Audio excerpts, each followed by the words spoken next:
Well, as promised, we got Sam back on the show. And thanks for taking the time, man. I really appreciate it. I know you're busy, so we appreciate it. It Most gauged definitely. a lot of interest from our people, and I realized we probably need to break it down a little more simple. Yes, Some people. that's for sure. Well, how are things going with you? Good. Busy as usual. But can't complain. Well, good. So after some stalking on your Instagram, I didn't realize you competed a few times, huh? Yes. So I did my first competition. I actually made a video about this the other day. Should come out soon.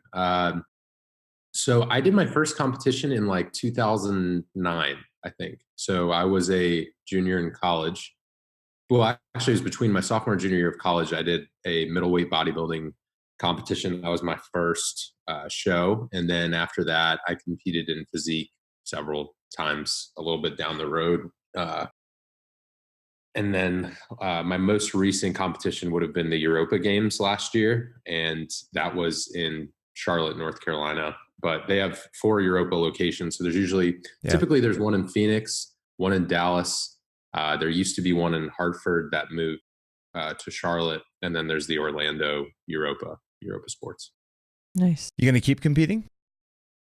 So it's tough, man. I mean, I've been to Junior USA's once, and I think there's just a lot that would need to happen in order to go from NPC to IFBB. I certainly still train and like try and make the progressions, but I'm I guess in a non-politically correct way, I guess I've just never really run the stuff that some of these other competitors would be like at the level of doing. So yeah, in terms of like performance enhancing drugs or anything like that. So it definitely crosses my mind, or like, do I ever want to do a different federation or something like that? But I've always enjoyed competing in the NPC. It's like really good competition. So can't complain. That's my problem, not their problem. So it's a personal choice. I can't, complain about my placing or anything, but that was my most recent competition. I came in second. So through that, I've like qualified for nationals a couple times, or doing junior USAs. And that's fun. I really enjoy that. There's good competition there. But once you get to that national level, I mean, whether it's North Americans or USAs or junior USAs, or then nationals in Miami, like it's just such, it's a totally different playing field and a totally different look as well. Like everyone's just, guys are freaks. They're free. Yeah, it's huge sizing. I don't claim to have like the best genetics in the world. I can get pretty lean and I'm pretty symmetrical. So that helps me. But then, I went to junior USAs and I came in I think 14th or something like that for my division. So I wasn't like anything to speak of really. So it was definitely interesting, and it's definitely impacted my approach of how I work with clients. I like doing it because it helps me be in the shoes of a competitor if I'm ever working with a competitor. So I had a girl last year that prepped her for bikini competition. I've worked with a couple bodybuilders before. And then I guess on the physique side. And then now I have a girl that I'm working with that's kind of between like bikini and figure potentially. So it's fun. I enjoy it. It's just a very different style of work. I mean, I'm sure you probably know the difference between a lifestyle client that just needs to learn about proper portions versus trying to get someone with glute striations is like a totally different ballgame. But it's fun. It gives you some variety. And yeah, it's variety. And like I said, I enjoy the coaching process, and everyone's entitled to have their own goals. So if you want to compete and you want to be in posing trunks or in a bikini on stage, that's great for you. But for my regular, for clients who choose not to go that route, it doesn't make their goals any less significant, even if it's just kind of general health and weight loss and longevity. So I try and, take tools and learn things from each experience with each client, because, you might learn something about mindset from, a guy that's an executive that travels a lot that never wants to step on stage, that might really help a bodybuilding client. So I try and just pick and choose and take things in different applications and strategies that work for some people, and then, use it in the cases that I need to. But what was most interesting about my last show is I did my prep myself, which was the first time I ever did that. Previously, I'd always worked with a coach. So the last time I did it, I didn't really tell anyone I was competing, and basically decided around a month out that I was definitely going to do it. But that was a really good learning experience for me too, just in terms of the psychology, because obviously it can really mess with your mind those final weeks. Like, am I getting leaner? Or, the final couple of days before a show, if you're doing any water manipulations or anything like that. So right. I tried to pick and choose what I learned from coaches and then apply it to myself in a way that could basically take the best of each approach and see what worked for me. And it actually turned out to be one of my better looks, I think. So that was a really fun experience. It was stressful, but it was fun at the same time. And then previously, I enjoyed working with coaches and competing because I wanted to learn their secret stuff, or whatever their approach was, or their mindset, or their philosophy on coaching. So very fortunate to have a couple good mentors or coaches in the past that kind of helped shape some of my philosophies and stuff like that. That's really admirable for you to coach yourself, because ourselves are our hardest critics. So the little teeny changes that happen in those last few weeks, it was pretty bad. I don't know that I'll ever do it again. Yeah. I could if I needed to. I would be the worst one day, and the next morning I'd be the best. That's just during my prep, I'm like, oh, I'm looking great. The next day I'm like, I'm horrible. It was honestly more of a mental challenge than a physical challenge. And, you think about, I'm kind of a bigger proponent of actually loading water, not really depleting. So I'll actually go very high water kind of Monday through Thursday. And I don't really I didn't cut it out entirely, because it was actually what made it even more of kind of a psychological problem was it was a 2-day show. So I had prejudging on Saturday and finals on Sunday. So you can't, it's not like a typical show where you have prejudging on Saturday and you just hold your look through Saturday night. So it's basically you got to go get your tan again. You've got to show up, wake up, have the same routine. If you were to cut water, then you risk looking worse the next day. And so the 2-day show made it kind of the ultimate mental game, but I'm probably weirdly sadistic and enjoyed that somehow. So it was a great learning experience. Like I said, it'd be hard to do again, especially on a bigger scale. But fortunately, that show was fairly close to me, so I was able to go down early, got there a day early, and prep for it. So, which, if anyone out there is listening and is planning on doing a competition, I definitely suggest booking your travel with your show in consideration, and not just trying to fly in last minute and all that stuff. So. Right. Well, that's actually somewhere I kind of wanted to go with this, was because you've done shows. We actually just had, I think I said to you on the text, we had four of our 8 coaches do a show just recently, 2 weeks ago. I was not super stoked about 4 people prepping at once. No. I'll just say that again. Right. I let him know. I said, so that's cool, but the last month when you guys are all carb depleted and you're a little crazy at the same time, it kind of makes it hard. But the post, and I think that people see on stage and they think, oh, that's so fun. That there's a lot of people, and especially here in Utah, kind of doing shows has gotten to be a trendy thing. And I hate to say that, but it has. People are like, oh, I want to do a show. It just depends on the community. I feel like there's pockets of every state now that, maybe not every state, but there are definitely areas where it's popular. You see these people on Instagram, and they're all, I think Instagram and Facebook definitely have something to do with it, but huge influence. It's definitely a trendy thing to do.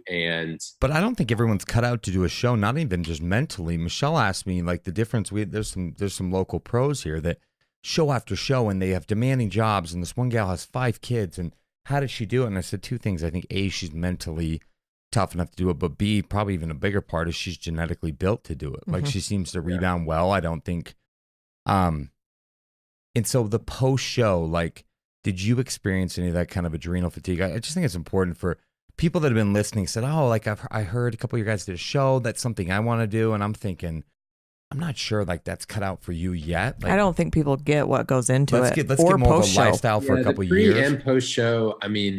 So I would say for me, the hardest part is weeks probably so if we're working from like weeks out, like 4 weeks out, 3 weeks out, and then that like from the third week out to the second week out, those are the worst for me. Because that's when you want to be on time and like getting lean early enough. You don't want to just be like, your last week should be fine tuning, not like trying to all of a sudden get in contest shape. So I'm a really big believer in like trying to get there a little early. Yeah, you're not going to manipulate some fat, but like people that aren't lean enough come peak week. I'm like, so it's made up. Like you're not actually going to, you can't. Yeah, I mean, you can, if you already look really good, I mean, right. You can, absolutely. Honestly, if you look really, really, really good, you can probably mess more stuff up. You know, it really depends. I think some people have different sensitivities to it too. So I think some people do really well with certain approaches with water or salt or whatever, but then for other people, it's a huge gamble and their bodies are less predictable, or they might get stressed out and it's a problem. But post show, yeah, it's stressful. It's tiring. For people who are competing naturally, you definitely have some like transient hormone changes that you need to kind of rebound from. One thing Lane Norton talks about a lot is, so a lot of people have this illusion that like you rebound after a show, but really when you get that lean, a lot of the enzymes and hormones and triggers in your body are actually more receptive to storing body fat. It's not like I'm a sponge and I'm going to gain all this muscle. So a lot of his research and some of the stuff that he talked about recently is you actually have to be really careful with your reverse dieting. So I'm a huge proponent of reverse dieting. I think the discipline to actually do it after you've dieted that long is really hard, because people are like, oh, I can finally have cookies and cake and burgers and pizza. And you just want to like, you know, if that's your mindset, I think you're going to, have a really hard time. For me, fortunately, I didn't really have any like terrible cravings. So I was able to reverse diet. So naturally the reverse diet would help you in terms of regulating your thyroid output. For guys, it's going to help your testosterone levels. For women, if at any point during your prep you have any changes in your cycle, your monthly cycle, the reverse diet would kind of rectify that. And then for folks who are maybe not competing naturally, that's going to be a phase where maybe you need to look at like, okay, am I shifting into like post-cycle therapy or something like that? So there's a lot of different variables and considerations depending on the individual that's going to help them like get through that time. But I wouldn't say like you compete and you're in the clear. I definitely think there's a few weeks afterwards where, you know, the stress of the show is gone, but your body is still normalizing for a while. Yeah, because cortisol, I imagine, has got to be super high after a show, and adrenal fatigue to some degree is set in. Would you agree with that? Or it probably depends on the person, like how much sleep are you getting, how much cardio were you doing. I think people who are over cardio or like doing too much cardio and not sleeping enough, they could have some adrenal insufficiency of some kind. And cortisol is going to be dependent too on like, so what did you do to manage cortisol during your prep? Have you adjusted your training volume post show? I think if you continue to try and train like 7 days a week, or if you were doing 2-a-days, I think the cortisol can do it. But it depends on also what was your body's set point before the show. Like you talked about, I guess, that bikini competitor. So if she's naturally in shape year round, her body went through less stress to adapt and recover to compete.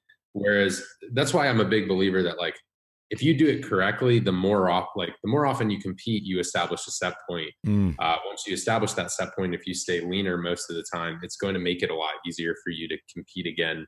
I've noticed, like for me, it helps because every time you get that lean, you diet down. People talk about muscle maturity and things like that, but I think one thing that does come along with it too is, you know, if you're spending 16 weeks at a significantly reduced body fat, or 12 weeks where you're making a really concerted effort to reduce your body fat, you've now improved your insulin sensitivity in some ways.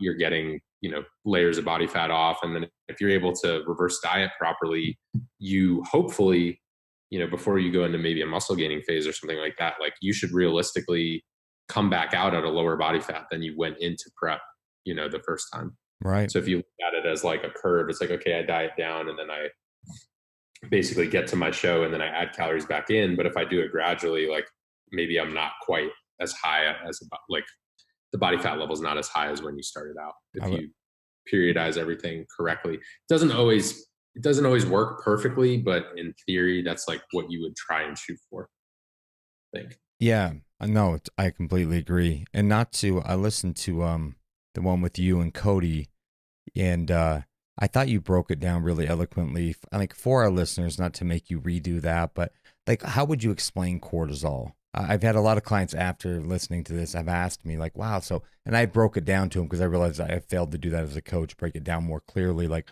what it is, how, like, what are the mitigating factors? So maybe if you could just kind of explain in a nutshell, what is cortisol?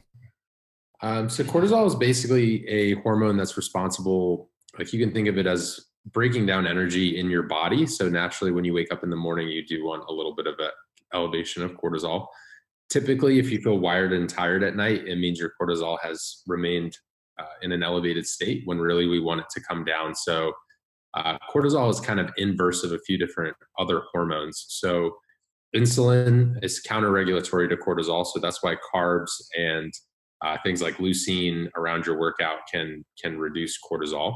Cortisol is also sort of inversely related to melatonin. So if your cortisol levels are super high, you're not producing as much melatonin from your pineal gland, which will help you sleep and stay in like a deeper REM sleep or get into slow wave sleep. So for guys, that's important because in your slow wave sleep, that's when you create testosterone naturally or produce growth hormone and all the different recovery processes that happen while you're asleep. So cortisol in a nutshell is like, it's a stress hormone, or that's how it's labeled, but essentially it's just this other form of steroid hormone. It's kind of classed as like a corticosteroid or glucocorticoid, which just refers, it's basically different than an androgen. So for guys, it can impact your testosterone levels. For women, like it can impact estrogen and progesterone. But oftentimes when people worry about stuff like cortisol and like, oh, cortisol is making me fat, really it's like your habits are causing you to have the cortisol dysregulation, or your habits are causing you to have the body fat. It's not cortisol. You got to like reverse, having yeah. Having a healthy bedtime routine and circadian rhythm, basically by going to sleep on time and getting adequate rest, and then by eating very healthy, you can and having the right mental practices. So let's say you eat super healthy, but you don't have the best like sleep routine, or you're stressed at work.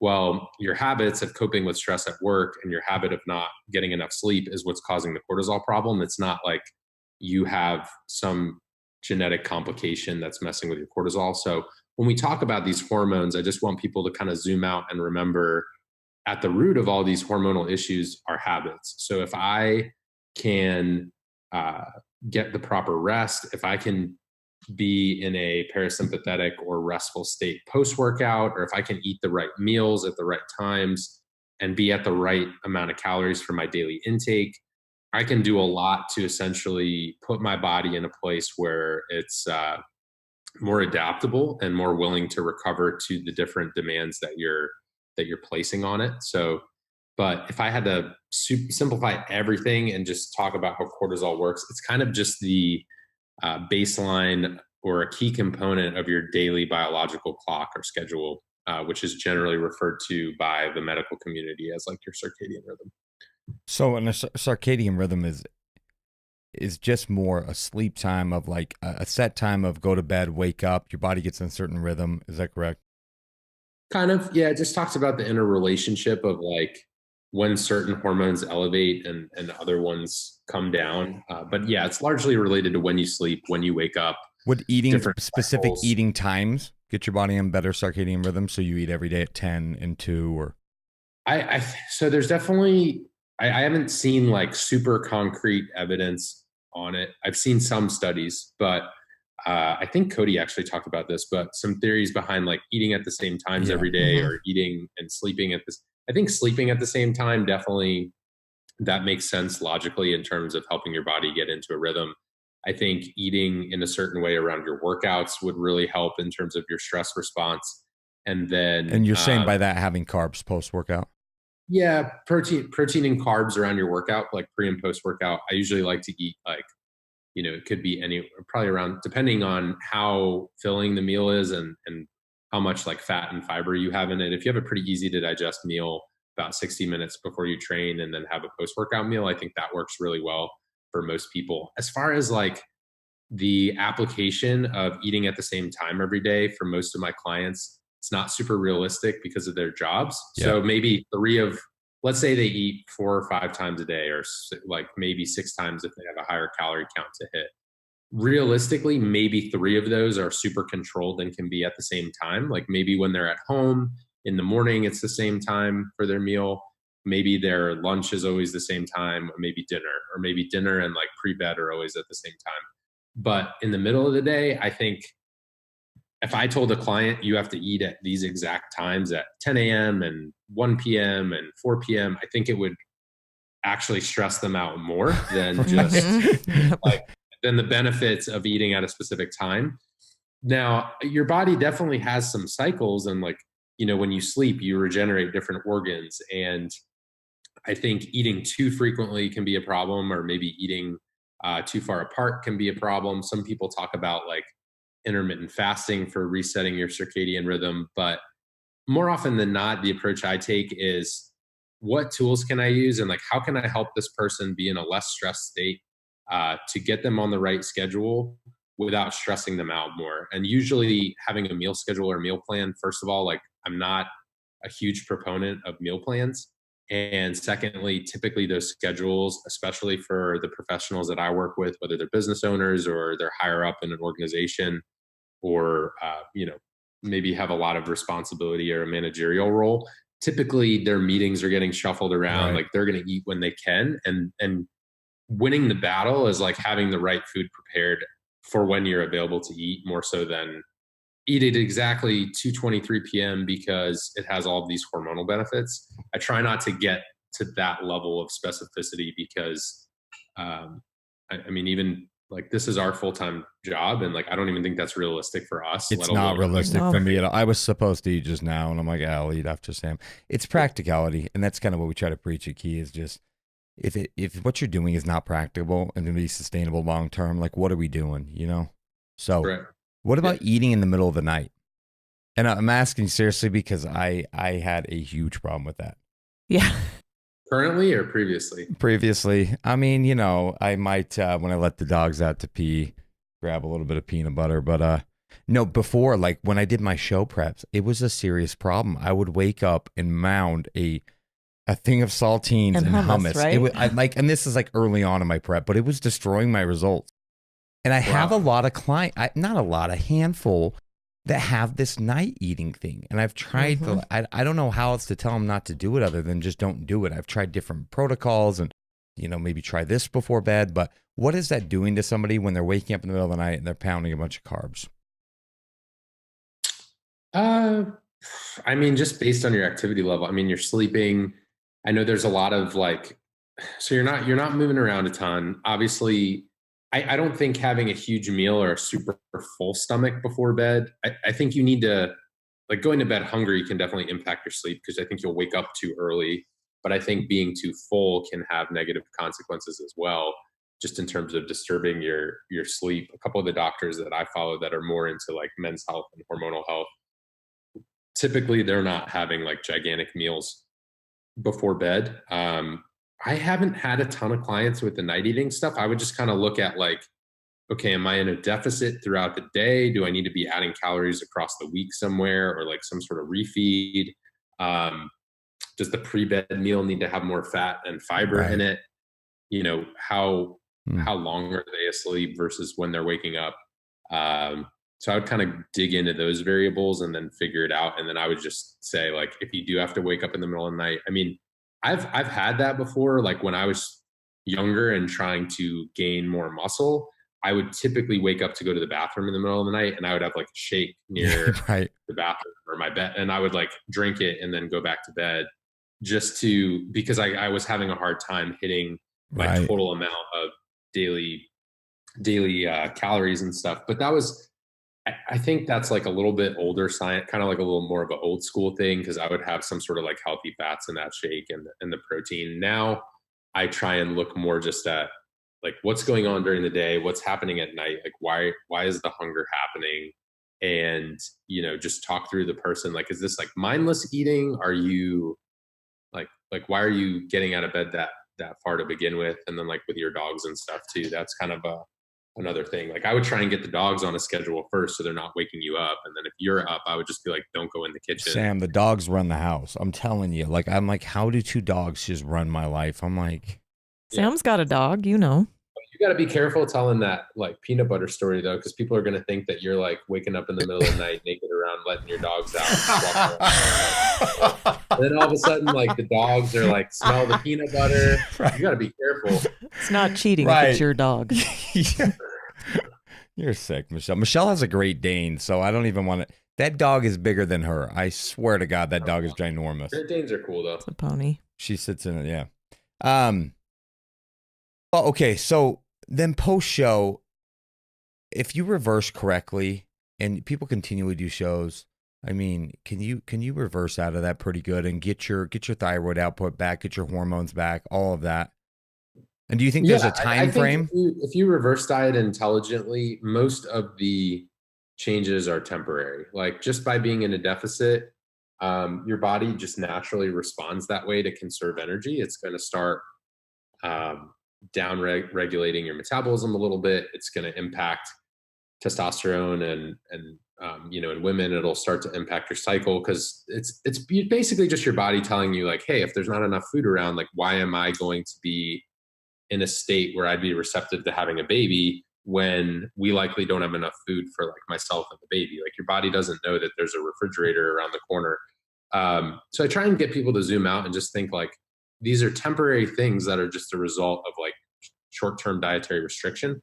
Now, if you do like 8 shows in a row, or you compete all year long, or there's certain drugs involved, or just like overtraining, overcompeting, and undereating, that's a different issue. I think you're then ending up in more of a medical territory. I think, under the lens or basically the concept of someone competing, maybe getting in shape, doing 1 or 2 shows, maybe 3 if they're close together, and then reverse dieting. I think, there are plenty of people that do that successfully, and, their hormones and stuff should be okay. I mean, if they're not, I would definitely encourage getting some labs done. But, the studies that I've seen on that, I reference this one a lot, but it's because it's one of the only ones that's actually on pre-contest bodybuilders. But I think it was from UNC, and they, University of North Carolina, and then a guy who's actually doing online coaching now as well, but Andrew Purdue did a study on bodybuilders and transient hormonal changes, and most of those changes were just a result of the calorie deficit. So logically, if you can reverse slowly and just kind of control the fat gain and start sleeping more, modulate your training volume, I think you can be okay. It's just sometimes people have this like all or nothing thing. It's like either they're prepping or they're not prepping, and then they stop training and their eating gets all out of whack. And I think that's when you end up with maybe more issues that make things a little less predictable. Makes sense. So how long do you think is too long to be in a caloric deficit? And I know the answer probably is it depends, but yeah. I like to kind of start with something typical, like a 12 to 16 week phase, and see how it goes. If there are any red flags, like 4 weeks in or something like that, or 6 weeks in, I'll kind of abort that early. But and some people with more fat to lose can go a little bit longer because they have more total body fat stored on their body. So I think someone sitting at like 30% body fat can probably diet a bit longer than someone who's already at a pretty healthy body fat that's just trying to get really lean. I think if you're already really lean and you're trying to diet longer than what a prep might look like, that might be, I'm sure it varies. Like some people are probably fine doing that. I know personally, I probably couldn't do like a 24 week, diet of some kind, being super low in the calories, unless you are either being like super strategic with your refeeds, or there's some sort of like hormonal intervention or something that's kind of keeping you at a baseline. But yeah, if I had to, I'd say start with like 12 to 16 weeks and kind of see how that goes. Agreed. So what's your thoughts on an everyday lifestyle client that, is operating at a deficit, but what's your thoughts on free meals, like a refeed meal, but more of like hey, go get a burger and fries once a week? Will that kind of keep from that metabolic adaptation happening and keep hormonal function healthy, or what are your thoughts? Do you give your clients a free meal?